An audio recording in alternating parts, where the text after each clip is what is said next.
do you remember America pre 9/11?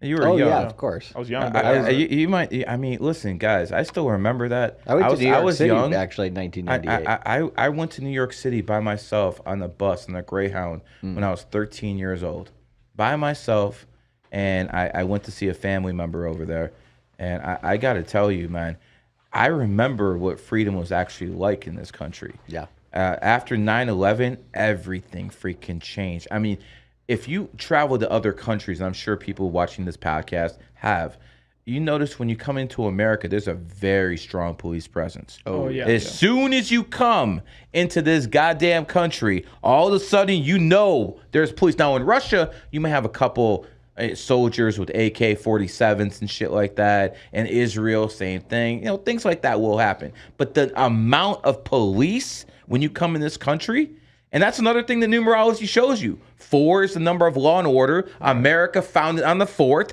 That law and order presence in there. So again, we have more freedoms here in America than almost any other country. We can say fuck you to the president. We can call him a pedo, and we're not going to get our doors kicked in. That's a beautiful thing. Oh, yeah. But also, we have more people in jail than Russia and China combined, and that's because we're founded on the 4th, and this is a country of law and order as well. Freedom on one hand, law and order on the other. That's how the numerology is. America founded 1776 adds up to a 5 life path. So again, the freedom. America is beautiful. Right. I mean, Europe is a shithole. So Thank you. Finally, someone said if you're actually watching from Europe, sorry, man, get the fuck up out of there. You know, unless you're mining Bitcoin, right? But the fact of the matter is this. America's a beautiful country, 5 life path. America has more laws, more people in jail than any other, 4. So the numerology is even there with the country itself. Yeah, I'm here for this European slander.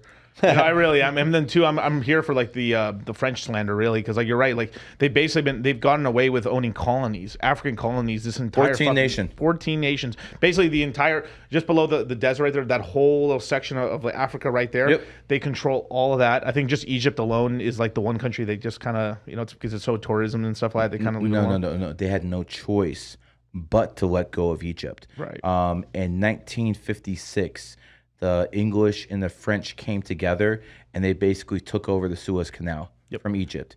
And then Uncle Sam said, "No, we're the superpower, bitch. Time to get out." And that's exactly what they did. So that's why America, at some points in history, had a very strong relationship with Egypt.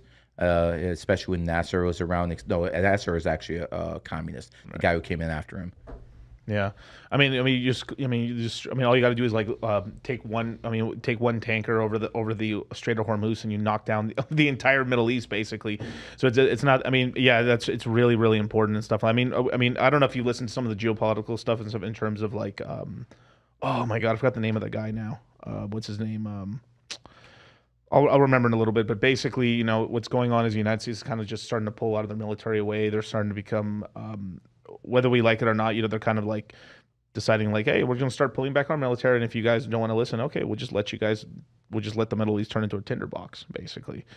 And I think if that's the case, then that means they're moving away from the petrodollar system. Yeah. And they're moving more toward the Fed coin to control. So that would be, if they were moving away from petro, that would be one sign that they're demilitarizing the Middle East because they don't care about it anymore. Right. So yeah, that's dangerous. I mean, through crypto, we are seeing it. That is starting to happen. We see the central bank digital currencies all over the world being created right now. Like 134 countries are making their currencies right now. Some of them are actively testing it. We just had Chicago and testing a couple weeks ago for the States. And interesting about France is Nigeria is the test bed for their central bank digital currency. Interesting. Yeah. That's the slave masters from Africa. Yeah. The Nigerians, you know, they were the ones that were enslaving other black tribes. Oh, I didn't know and that. selling them.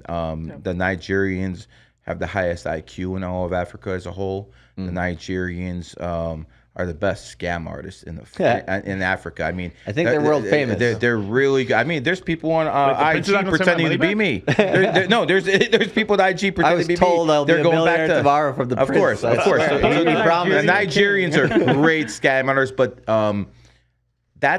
that country right there, there's a lot of potential there. A lot of people there, they just need jobs. You know, they're just very highly educated and they're unemployed.